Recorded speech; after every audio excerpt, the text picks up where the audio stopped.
अपने गांव के मास्टर जी बाड़न उनके बेटा। अरे कहाँ गए? लागता भाग गए ससुरा।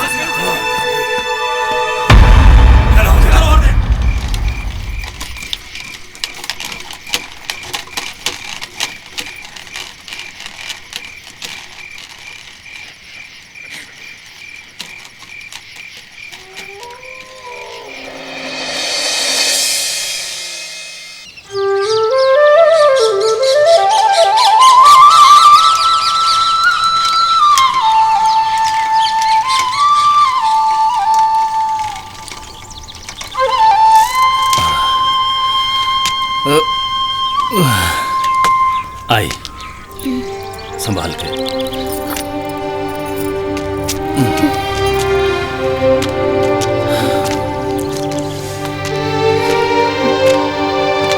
नानी,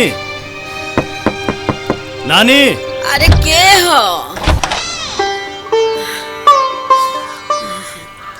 हम गोपी गोर लागत है। अरे अरे हमार बाबू आ गइल। अरे तू तो हमरा के पहले बतइबे ना कइलो, अचानक कैसे आ गइलो? आ हई हई लड़किया के हो? ई जगत बाबू मुखिया के बेटी है। बस दुर्घटना में इनकर माए बाबू मर गए लोग। एमएलए रुद्र प्रताप और उनकर बेटा इनकरा जान के पीछे पड़ल बाड़े सन। अच्छा। बड़ी मुश्किल से इनकर जान बचा के लिए नहीं है। अरे बकलोल कहीं का, ई बतवा तोरे पहले न बतावे के चाहिए रे। हैं? खुश रह बेटी, खुश रह। हमरा लगे तहार कोई बाल बाका ना कर सके। आओ चलो। दादी, ए दादी, दादी जी। अरे आवतानी।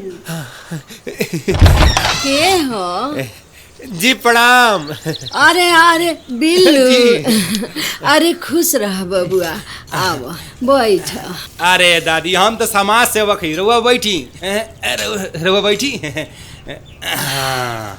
हम तो एजे ठीक बानी।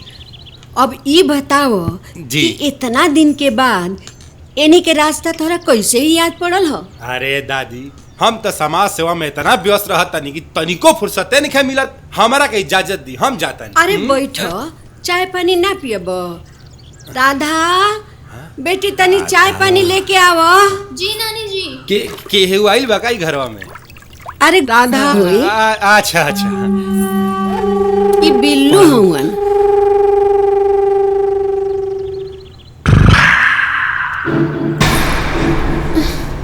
अपने गांव के मास्टर जी बाड़न उनके बेटा। बड़ी निमन लइका, सुशील, संस्कारी। आई जी। अरे गोपी एकरा के लेके अइलस। बेचारी बड़ी दुखियारी नु बिया।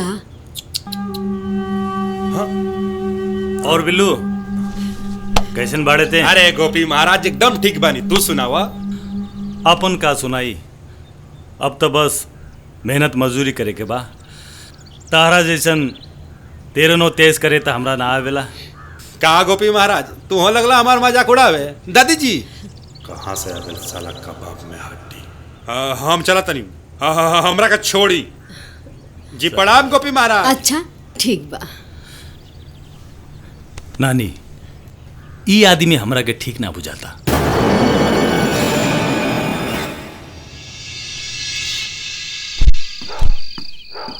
हाँ, राधा रानी अकेले? अभी ये तो मौका मिलल बा। प्रणाम। रउआ संकोच मत करी। बिल्लू नाम है हमार। ये गांव के समाज सेवक हैं हम। रउआ हमरा के आपन आदमी समझी। जानतनी केतना के जिंदगी सवार दिले बानी।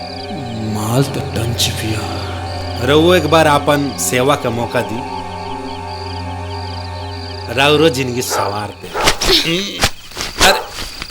अरे सुनी सुनी ना बिल्लू। अरे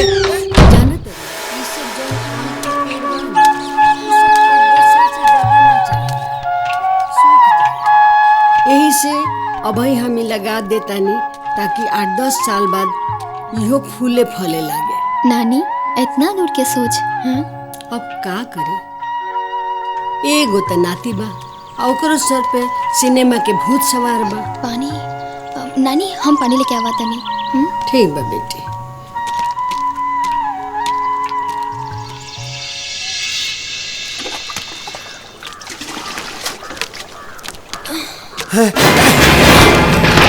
आजा आजा राधा रानी, आजा। बिल्लू के भीतर के जंगली बिलार के सारा गर्मी तारा देह में उतार लेवे दा डार्लिंग। ए बबी काहे देरी करता रू? आवा तनी नानी। तारा माई के बिल्लू, बिल्लू नाम है हमार।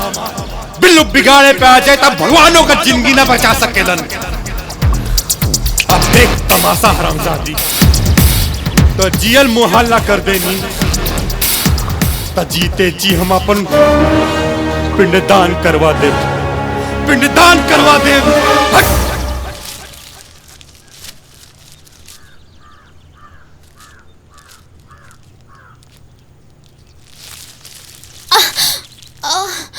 अरे माई। अरे अरे का भइले बेटी? हाँ? कुछ नहीं नानी, उतनी डार दुखाता। अरे तारा कब से दर्द बा? बैठा बैठा ये बेटी।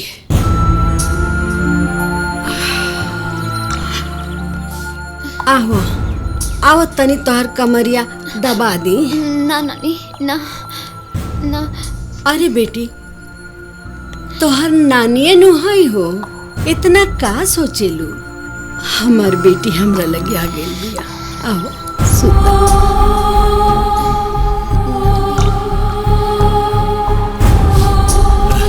नानी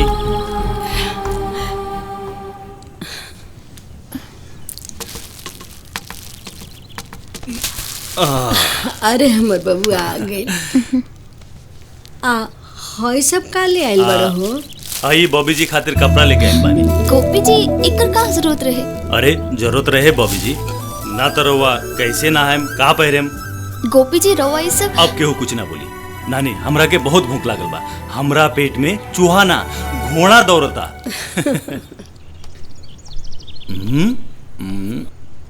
वाह, इतना स्वादिष्ट खाना।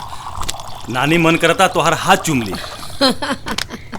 अरे तोरा चुमही के बा न त हेकर हाथ चुम। हाँ? सब खाना इहे बनौलसी है। अरे वाह बॉबी जी, राहुल हाथ में तो जादू बा जादू। कितना स्वादिष्ट खाना बा, तनी खाई। बकलोले हुआ तोहार झूठ खाई हूँ।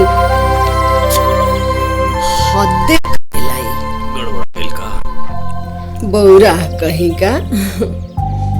ए बेटी तू एकरा बात के बुरा मत बनी हा, बड़ी नु सीधा हा। आई बेटी कल नवमी हा। ए गांव में दुर्गा जी के बहुत बड़ा मंदिर बा।